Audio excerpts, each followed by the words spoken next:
መስራት እንችላለን። ነባሮቹን እናድሳለን፣ አገልግሎታቸውን እናዘምናለን፣ አዳዲስ ደግሞ እንገነባለን ብለን ያቀርነው። ይሄንን ስንል መንግስት ብቻውን ሰርቶ ይሄንን የሚያክል ራዕይ ያሳካል የሚልም ህልም አልነበረም የያዝነው ህልም በርካታ ሀገር ወዳድ ኢትዮጵያውያን ህልምን የሚጋሩ ለሀገራቸው መልካም የሚመኙ አገር የማሳደግ የማበልጸግ አገልግሎታችንን ስታንዳርዳይዝ የማድረግ ህልም ያላቸው በርካታ ዜጎች አሉ። እነሱን ሁኔታዎችን ምቹ ካረግንላቸው፣ ካገዝን፣ ካስተባበርን እንደ መንግስት የመሪነትን ሚና ከተወጣን ይሰራሉ የሚል እምነት አሳድረን ነው አዳዲስ ሆስፒታሎችን እየገነባን ነባሮቹን ደግሞ በትልቅ ደረጃ እያዘመንን ለህዝባችን የሚመጥነውን አገልግሎት ለከተማችን የሚመጥንን አገልግሎት ለማቅረብ ጥረት እያደረግን ነው።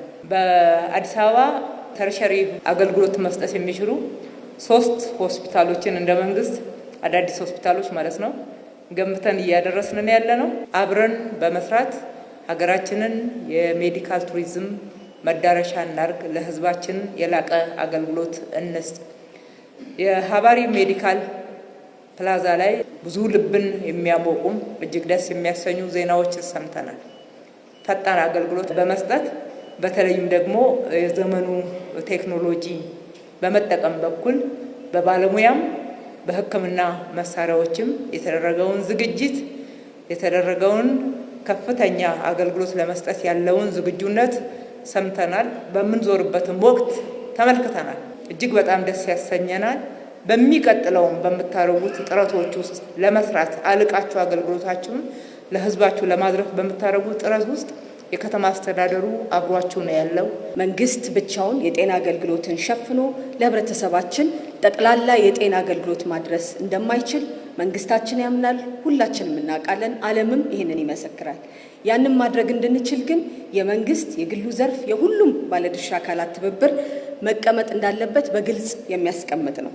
ለዚህም እንግዲህ ለፖሊሲ ማስፈጸሚያ እንዲሆኑ ብቻ ሳይሆን ህብረተሰባችንን ተደራሽ ማድረግ እንድንችል ለ15 ዓመት የሚያገለግል የጤና በተለይም ደግሞ የስፔሻሊቲዎች የሰብ ስፔሻሊቲዎች ምን አይነት ሮድማፕ ያስፈልገናል ብለን አስቀምጠን መተግበር ጀምረናል። ይህንን ስንመለከት አንደኛው የመጀመሪያ ደረጃ ጤና ክብካቤን ማሳደግ ነው። እንደዚህ አይነት የሜዲካል ፕላዛዎች በሀገራችን በጣም ትልቅ የመጀመሪያ ደረጃ ጤና ክብካቤን ማሳደጊያ መግቢያችን ናቸው። ሀባሪ ሜዲካል ፕላዛ ወደ 15 የሚሆኑ ስፔሻሊቲ ሰርቪስስ ያሉት አዲስ የጤና ተቋም ነው የከፈትነው ዛሬ። the entire building outpatient facility ነው።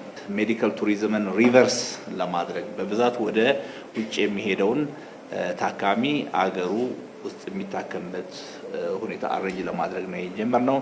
ዲጂታል ሄልዝ ላይ ይሄንን ሰርቪስ በሰፊው ልንሰራበት ተዘጋጅተናል። ዋናው ፎከሳችን ሰርቪሱ ላይ ነው እንጂ በፕራይስ ደረጃ ከዛ የተለየ ማድረግ ስለማንፈልግ ያው it's not for everyone ምንም ጥያቄ የለውም።